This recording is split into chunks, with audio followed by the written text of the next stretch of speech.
వేదికపై ఆసీనులైన గౌరవనీయులైన నిర్మల్ నియోజకవర్గ వివిధ మండలాల సమన్వయకర్తలు, అదేవిధంగా పట్టణానికి సంబంధించిన నాయకులు, సీనియర్ నాయకులు, పేరు పేరున, ఎందుకంటే ఒకళ్ళ పేరు చెప్పకపోతే మీకు కోపం వస్తుంది, అందుకే ఎవరి పేరు చెప్తలేని ఏమనుకోకుర్రి. అందరికీ పేరు పేరున అందరికీ, వేదిక ముందున్న మీ అందరికీ, మా అన్నదమ్ములందరికీ, ఆడబిడ్డలు ఒకరే కనబడుతున్నారు కాబట్టి అన్నదమ్ములందరికీ పేరు పేరున, పత్రికా మిత్రులకు పేరు పేరున అందరికీ హృదయపూర్వకంగా నమస్కారాలు.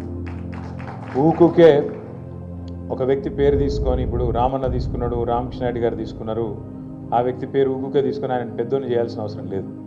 ఎందుకంటే మనకు కష్టం వచ్చినప్పుడే కొన్ని విషయాలు తెలుస్తాయి. పెద్దలు అందుకే ఆలోచించి ఒక సామెత చెప్పాను, కుండ పగిలితే పగిలింది కానీ కుక్క బుద్ధి తెలిసిందని. పోతపోయింది మళ్ళీ కుక్క అంటే కూడా బాధ. కుక్క అంటే విశ్వాసం గలది, కుక్క చాలా విశ్వాసం గల జంతువు. మళ్ళీ అట్లా పోలిస్తే కుక్కల సంఘం వచ్చి ఇప్పుడు నన్ను మళ్ళీ నాతో పంచాయతీ పెట్టుకుంటే కష్టం. అరే మేము విశ్వాసం గల్లోళ్ళం గాళ్ళతో పోలుస్తామని, అందుకే కుక్క కాదు నక్క అని మార్చుకోవాలి మనం. ఎందుకంటే ఉంటారు ఇప్పుడు పదవులు, వయస్సు అవి రాగానే మనుషులకు ఒక గౌరవం అనేది దక్కదు. కష్టంలో ఉంటే కూడా తల్లి లాంటి పార్టీని నమ్ముకొని ఉండేటోడే నిజమైన నాయకుడు, నిజమైన కార్యకర్త అయితే తప్ప ప్రతి పార్టీలో, ప్రతి సంస్థలో రెండు రకాల వ్యక్తులు ఉంటారు. ఒకటి పోరాటవాదులు ఉంటారు. అంటే సందర్భం ఏమైనా కష్టం వచ్చినా, నష్టం వచ్చినా, అధికారంలో ఉన్నా, ప్రతిపక్షంలో ఉన్నా పార్టీ తల్లి లాంటిది, నేను పార్టీని కాపాడుకుంటా, మా నాయకుడిని కాపాడుకుంటా, మా సంస్థను కాపాడుకుంటా అని ఎత్తిన జెండా దించకుండా కొట్లాడేటోళ్ళు పోరాటవాదులు. ఇంకొక రెండో రకం ఉంటారు అవకాశవాదులు.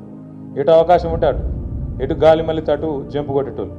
అసలు మీ దగ్గర నిర్మల్లో నిన్న మొన్నటిదాకా మనతో ఉన్న నాయకుడికి అసలు కనీసం సిగ్గు లజ్జ ఏమైనా ఉందా? ఎందుకంటే కాంగ్రెస్లో పోతా అంటే కాంగ్రెస్ వాళ్ళు వద్దని టెంట్ పెట్టి ధర్నా చేసిరు, ఈయన వద్దని. అయినా కూడా సిగ్గు లేకుండా పోయినట్టుగా. అంతకంటే ఏం చెప్పాలి నేను? ఇప్పుడు ఆ పార్టీలో కనీసం ఆయన ఎవడన్నా కుర్చేసి కూర్చోమంటోడు ఉన్నాడా? అపాయింట్మెంట్ ఇచ్చేటోడు ఉన్నాడా? నిన్న మొన్నటిదాకా ఇక్కడ మంచిగా బ్రహ్మాండంగా మంత్రి, జిల్లా మంత్రిగా ఉండి ఇవాళ అక్కడ పోయి అపాయింట్మెంట్ లేదు, గౌరవం లేదు, ఇంత బతికి ఆఖరికి ఏం లాభం చెప్పండి? అందుకే నేను అనేది, గౌరవం అనేది, గుర్తింపు అనేది మన క్యారెక్టర్తో వస్తుంది, మనకుండే నాయకత్వ లక్షణాలతో వస్తుంది తప్ప మనం చేసే పదవులతో రాదు.